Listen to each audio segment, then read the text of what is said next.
Controller drift can significantly affect your gaming experience, especially in competitive games like EAFC 25.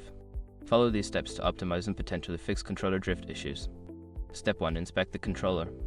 Check your controller for any visible signs of wear or damage. Look for dirt, dust, or debris around the analog sticks that might be causing the drift. Step 2. Clean the analog sticks. Use a microfiber cloth and isopropyl alcohol to gently clean around the base of the analog sticks. This can help remove any grime that may be causing interference. Step 3. Adjust dead zones. Access the game settings and adjust the dead zone settings for the analog sticks. Increasing the dead zone can help minimize the effects of drift by requiring more movement before the game registers input. Step 4. Update controller firmware. Make sure your controller's firmware is up to date. Check the manufacturer's website or the console settings for any available updates that could improve performance. Step 5. Consider calibration. If the drift persists, calibrate your controller through the console settings. Follow the on-screen instructions to recalibrate the analog sticks, which can help restore proper functionality.